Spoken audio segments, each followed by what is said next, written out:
Hey, there you are. Welcome back, episode 19. In today's episode, I speak with Tim from Sunday Handwound Pickups in Georgia. Had a great time talking to Tim.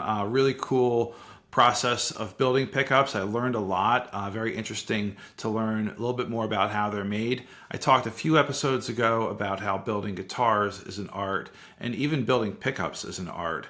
Just again, really cool process and thoroughly enjoyed my conversation. Check out Tim's website at sundayhandwound.com. Please like and subscribe to the channel here, and we'll catch you on the other side.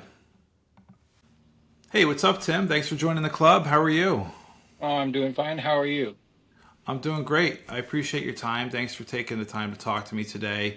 You've got a company called Sunday Handwound, and you're doing boutique pickups, right? Yeah, the company is Sunday Musical Instruments LLC, but Sunday Handwound is the brand, Cool. and it's the pickups that I started winding as a hobby back around 2012, and it's grown from there. That's awesome. Um, it's a really cool hobby, I imagine. You don't hear about too many people doing it, although I do feel like I'm seeing more and more people do it. Is that right? Yeah, I think with the advent of commercially available machines, Is that, yeah. that's really changed a lot of things because for a long time there weren't very many winder machines available and you had to build your own. Um, but now, Mojo Tone has a really nice one that's fairly affordable and does really great things. So a lot of people are using that. Um, my machine I built myself, it's kind of basically a digital turns counter version of Leo Fender's first winder. I mean, it uses a sewing machine motor and a little armature to mount the bobbin on.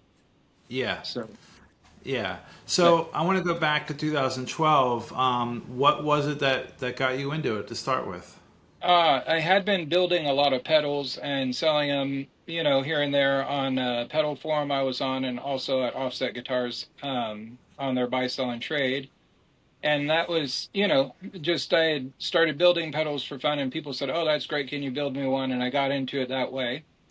Hmm. And after a while, I thought, well, I'd really like to get some really nice pickups in my telly, and I'd like it to have a Jazzmaster neck and a telly bridge. And so I kept on trying to bug other winders about, what's a good Jazzmaster neck for a telly bridge to match up. And nobody would really give me a lot of traction. It's kind of a pain in the butt request for especially a lot of them, have like established models and they weren't making custom wound things.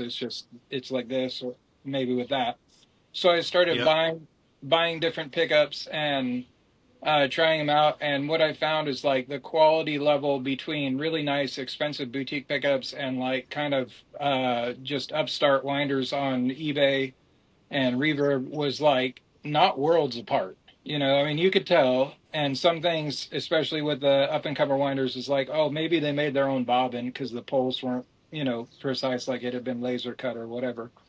Um, so I kind of had the idea that maybe I should just try this, and because I couldn't get a good match that I was looking for, so I got some materials, some pre-made bobbins, and strapped a hammer drill to a board, and got a little piece of 440 rod and chucked a bobbin on there and spun wire onto it and broke a ton of wire, but eventually got a feel for it, and I made some pickups, and I thought, oh, these are great. They make noise, and it's actually a pretty nice noise. So I wound a number of different Jazzmaster pickups and tele pickups and put them on the forum like, "Hey, I've got these extras. Does anybody want to try them out?" This is what the DCR, what the ohms is on it, but you know, buyer beware. I'm just trying this out. Yeah.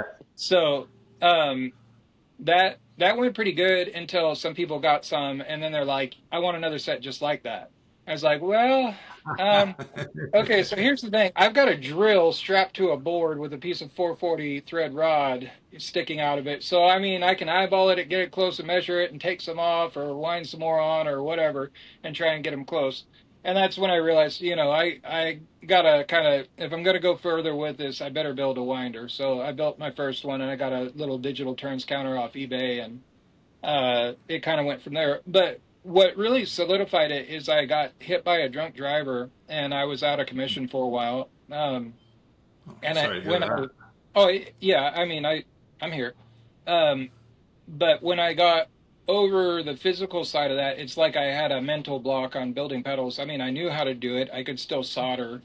I can read all the resistors and capacitors and everything, had all the parts, but just the sit down and put the parts through the holes and solder them in is just like just something there where I couldn't do it. So I finished, I worked, pushed myself and finished the last couple of pedals I had in the works.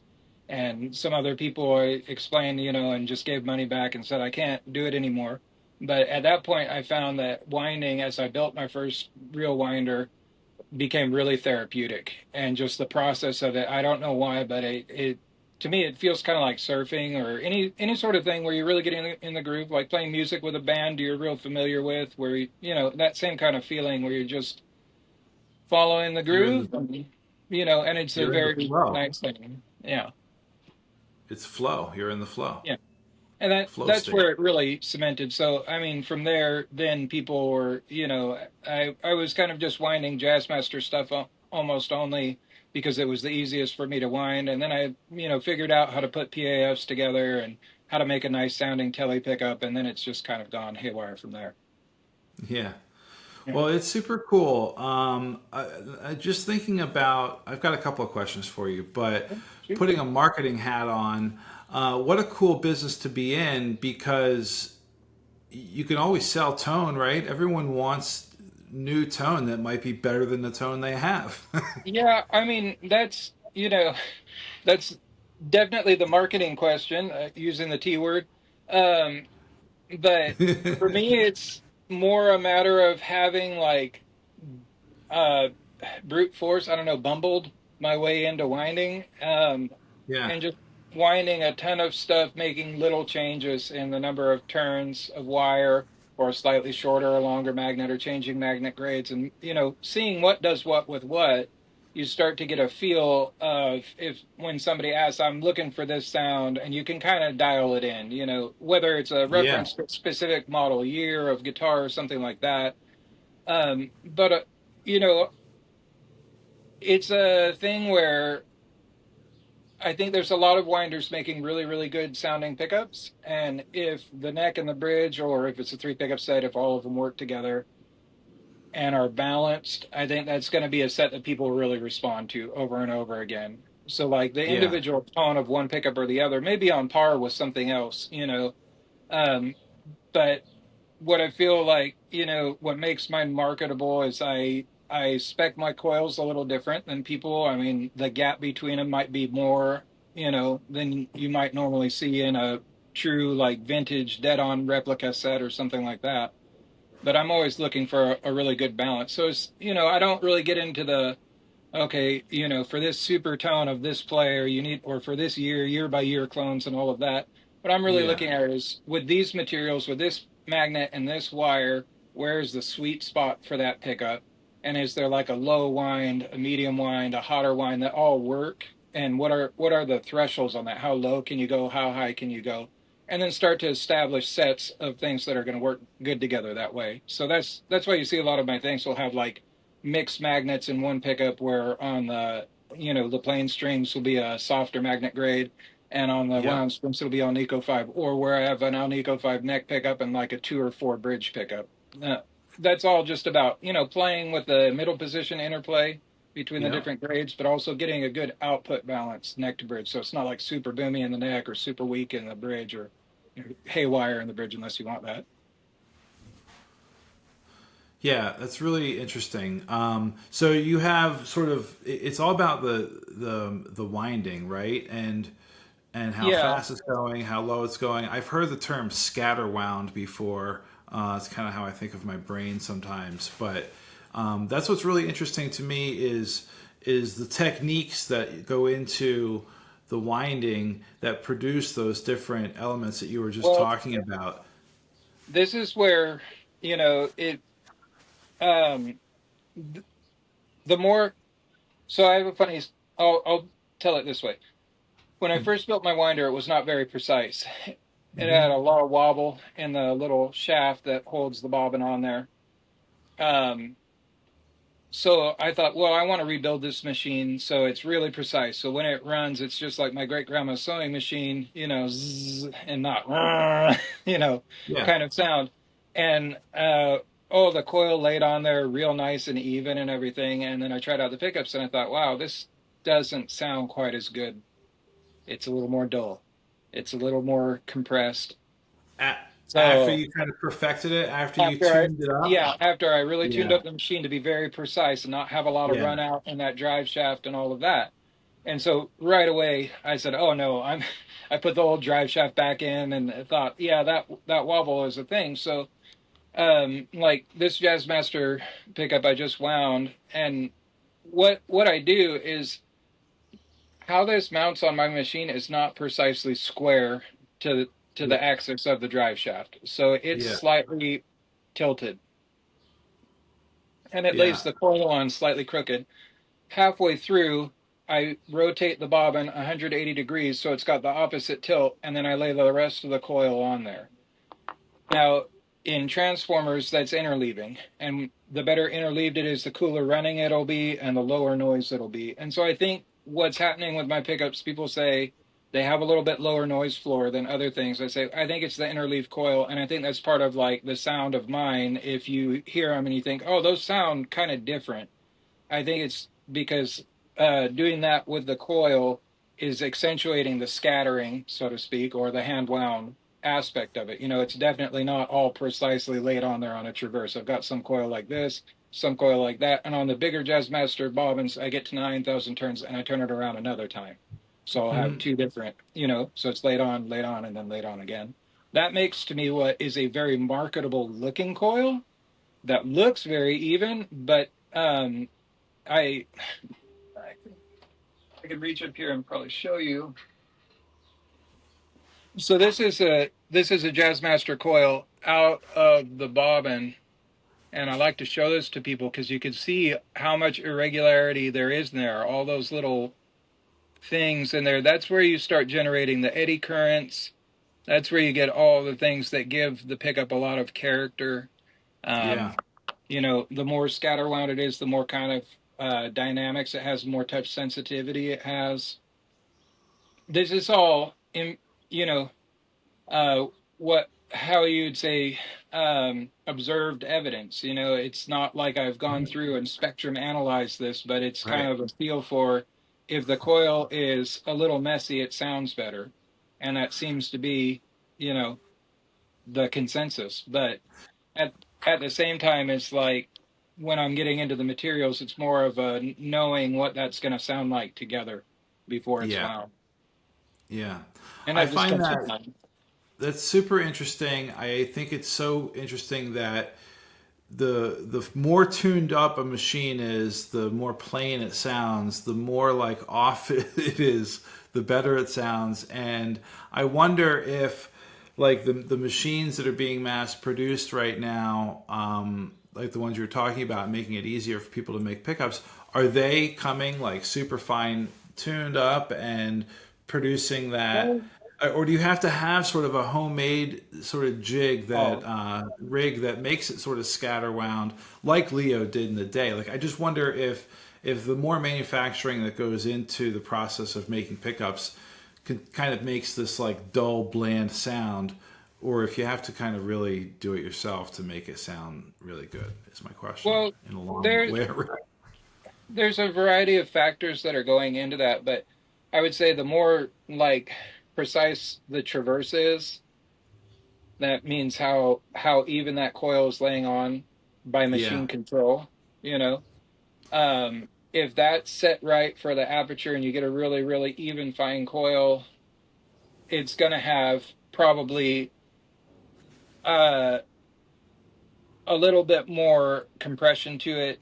It not quite as much high-end sparkliness.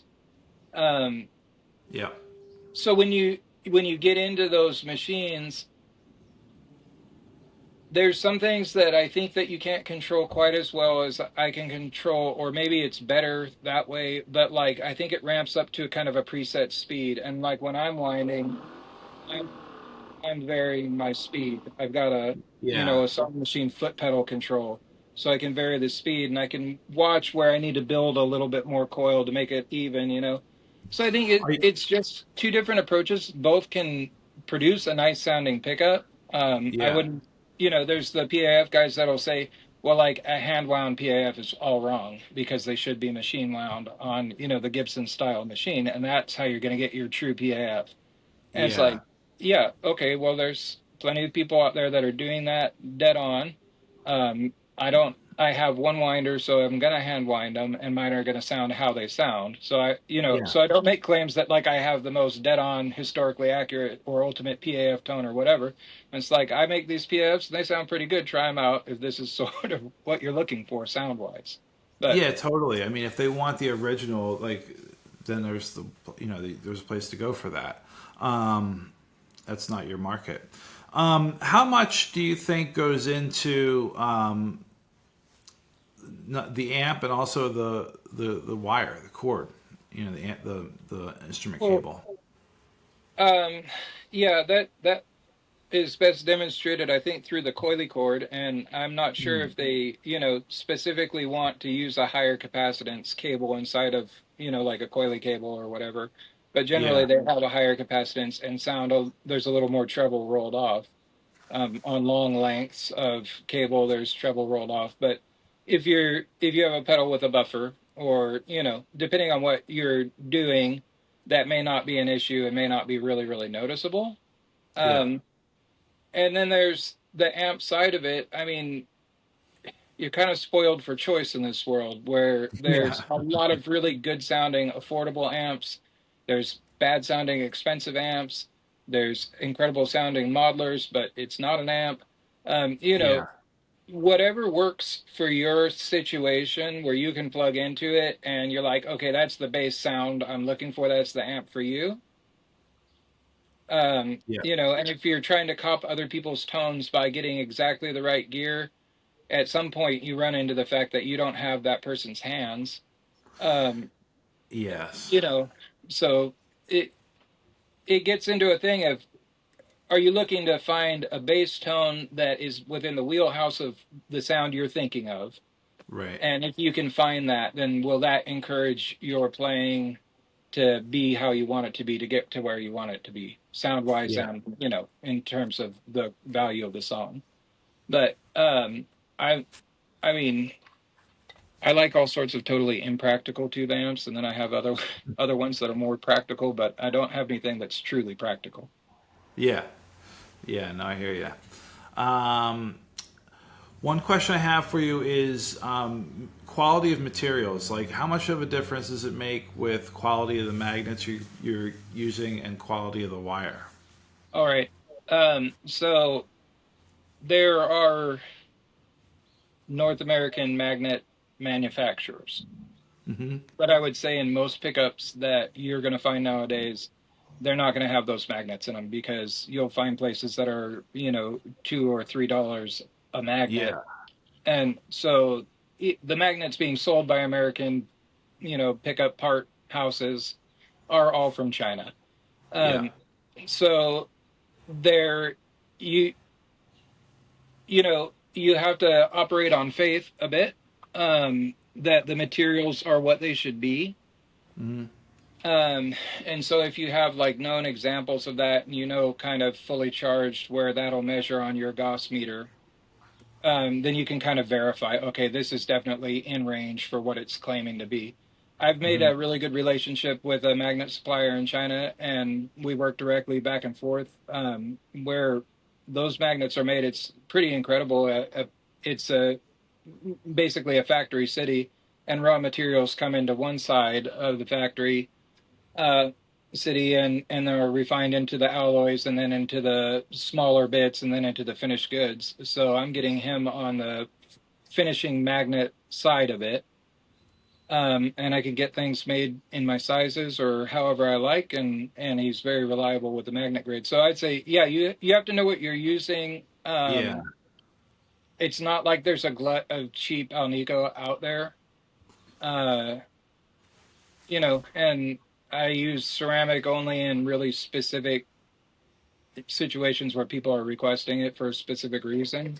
It's just Otherwise, I'm not using it. But Hmm. in terms of the wire itself, yeah, there's a quality difference and definitely a spec difference where if you're getting very cheap wire, uh, kind of no name, eBay wire, it can vary pretty far off of what it should be, Yeah. in terms of that gauge being precise and the insulation being precise. So if the insulation is like thicker than normal or thinner than normal, then that coil's going to build bigger in physical size. And, if it's thicker, or it'll be smaller and the DCR will be low for how many turns you have on it. So, you can find that out real quick if you start winding stuff and you say, I'm using the correct number of turns, but like the resistance is Mhm. nowhere near where it should be, and start to suspect your wire. But I use all electro sola wire, which is really nice, high quality stuff, and uh, very dead on one batch to the next. Yeah. Yeah. I imagine consistency is what you're looking for there. Yeah. Um, There's yeah. there's the other side of it too. I mean, there's a lot of really strange, very cheap, mass-produced flat work and bobbins out there. Um, so when making PAFs, the parts that I use are all repo parts, and they're all made here in the U.S. So it's like butyrate Yeah. bobbins. It's a thicker nickel cover. All of that stuff is, repros that are real exact of the original stuff. And so that's a place where I spend a lot of money on the parts because I don't want any ABS bobbin in there. I want it to have the dampening characteristics of butyrate. I'm not Now I'm kind of contradicting myself about, I don't do year by year, Mhm. but I am a stickler about using the right materials. I Yeah. want to play with Yeah. little changes in the spec, not redesigning the whole thing. Yeah. That makes a lot of sense. Um, are you when you hear a guitar? I guess mostly live or maybe through a recording. Is your ear able to pick up like a good pickup versus a bad pickup? I guess it all depends on the sound and what the artist is going for. But Yeah, are you and I mean, tuned into that? yeah, I mean, when I hear something that sounds nice, I obviously respond to it, and kind of Yeah. get into the music. That's sort of a tough question because there's Yeah. the recording engineer, and there's Yeah. all the mixing and mastering, and there's a lot that can go on to make verifiably really ratty guitar sound just right, or something Hmm. that should Right. sound just right, sound really boring. Um, Yeah. so uh, there's there's definitely times when I hear a guitar and I think, oh, I wonder what's making that sound. I've got to find Hmm. out. And especially if I get a hunch, and then it's like I got to track it down and how close is my hunch? But that's just being nerdy. Yeah. That might be kind of fun though. I bet that's kind of a good time. Yeah, yeah, for sure. The best is when Yeah. people say, I've got this really obscure recording and there's no video and no pictures. Can you listen to it and tell me which guitar that he's been known to use you might think it is? And say, okay, well, I'm Yeah. going to give you an educated guess, but this is just, if I were to approach that wanting to find that sound and it's known that that person used these guitars, then this is, kind of piece it together. Yeah. It seems like from looking at your website and following you on socials, you're focused mostly on offsets and jazz masters and pickups that fit those guitars. Is that right? Yeah, I mean, I love jazz masters and I Yeah. play them, and fell in love with a made in Japan Sherwood Green one when I worked at a music store. Uh, Shoot, almost 30 years ago now. Um, and I was like a 19-year-old shipping receiving clerk, and Fender came with Gary Hoey to do a clinic, and that was down in their little trailer, and I'd never seen one in person. I'd seen like Elvis Costello playing his, and thought, Yeah. oh yeah, that's a really cool sound. um and I tried it, and just sort of fell in love. And so that, because the first thing I wound was really fooling with Jazzmaster pickups, I think that's kind of where people just got used to, like, oh, that's what he's making. And Yeah. I mean, I wind all kinds of other stuff, but with the advent of the Squire Classic Vibe Jazzmaster and Jags and Bass Six and all, the new JM12, all of these things are just like a total boon to a pickup winder that's doing offset stuff and not just like, oh, this is my Jazzmaster set, but having, little different ones so people can kind of fine tune it. With that, it's Yeah. just I stay so busy winding that stuff that I wind Jazzmaster every day. That's so cool, and it's interesting you say that.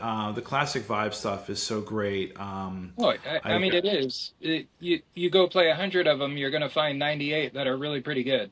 A couple that Yeah, are awesome, really awesome, and two that are like, meh, take it or leave it, yeah, but not um, bad. yeah. So if I were to pick one of those up, you'd recommend putting in swapping out the pickups in them, right? Yeah. I mean, as far as with what I wind, it's all designed to drop right into a stock Yeah. 1 meg pot traditional harness. You can throw it right into the Squire and it'll sound good. Yep. And people go through immediately and they change out the pots and the switch and all the different stuff, and you can do that and it's fine. I mean, if you don't, if you're paying somebody to do it, that's a great idea. Like if you don't have the technical capability or the space or the tools or whatever to do it Yeah. yourself, then it's a good thing to just swap that stuff from the get-go because the Switchcraft and CTS stuff lasts a lot longer. But you Yep. could just play the Squire stuff too until it poops out and then change it later if you're, comfortable doing that kind of stuff. Yeah. Um, but yeah, really like my main Jazzmaster is a classic vibe that had a little bit of a weird forearm cut where they didn't quite round it off. It's just the line was sort of sharp. Hmm. And so I worked that down, and the poly is thick enough that I was able to just get it smooth across there. And then I painted a comp stripe over that wear area, and the whole thing is aged. But, it's got a set of my pickups in it and CTS pots and a switch. That one has no rhythm circuit. And I just recently put a stay trim bridge and the Yeah. arm and collet and vibrato setup, like the AVRI Fender. So, Yeah. those changes right there will cost as much as you paid for the guitar or more. But in the Yeah. end, what you'll have is a better playing, better sounding guitar than if you spend another $200 or $400 and you pick up, like an Am Pro 2 or, whatever, or a made in Japan, you know. Right. Which you still might want to swap out the Yeah. pickups in I anyway. mean, yeah, exactly. Like if you get an AVRI or something, or Right. a Ventera, or whatever, a lot of people they're still going to swap the pickup. So to me, it's like, especially if you're gigging and if you're Yeah. playing dodgy places, just Mhm. leave your really nice Jazzmaster at home, get a Squire, play the Yeah. crap out of it, have a great time, and if somebody steals it, you're only out so much. Right. Yep. So. Cool. Well, Tim, it's been a pleasure. I learned a lot. I think it's just a really cool, fascinating niche that you've got going. Keep on winding. Yeah, thank you very much. I appreciate, that you looked me up and asked, and I'm happy to have been here. I'm going to Yeah. get back to it now. All right. Thanks, man. Take care. Yeah, have a good day.